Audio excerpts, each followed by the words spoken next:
প্রতি বছর শ্রাবণ ও ভাদ্র মাসে জমে ওঠে ঝালকাঠি সদরের ভীমরুলি গ্রামের ভাসমান পেয়ারা বাজার। নৌকায় করে বেচাকেনার দৃশ্য দেখতে ভিড় করেন অনেক পর্যটক। তবে চলতি বছর পাল্টে গেছে এই চিত্র।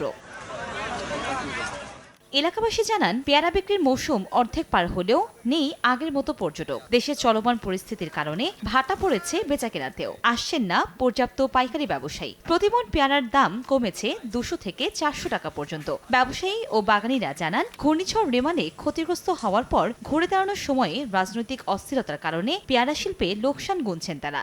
আমাদের খুবই দুর্বিষহ জীবনযাপন করতেছি। দেশের যে পরিস্থিতি, এর জন্য অনেক পর্যটক এসে ফিরে গেছেন। শহরে এরা মালপত্র নিয়ে যেতে পারে না, যার জন্য এরাও কেনে না, যার জন্য সস্তায় যা পায় তাইতে বিক্রি করতে হয়। কৃষি বিভাগ বলছে, যোগাযোগ ব্যবস্থা ভালো থাকার কারণে বাগানীরা ক্ষতি পুষিয়ে উঠতে পারবেন।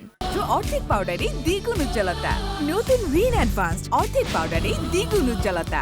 গ্রাফটিং পদ্ধতিতে উন্নত জাত বাড়ি পেয়ারা, 2 থাই পেয়ারা এসব জাতের আবাদ সম্প্রসারণেরও কিন্তু উদ্যোগ গ্রহণ করা হয়েছে। কৃষি বিভাগের তথ্য মতে এবার ঝালকাঠিতে ৬,৭৫০ মেট্রিক টন পেয়ারা উৎপাদনের লক্ষ্যমাত্রা নির্ধারণ করা হয়েছে। সময় সংবাদ, ঝালকাঠি।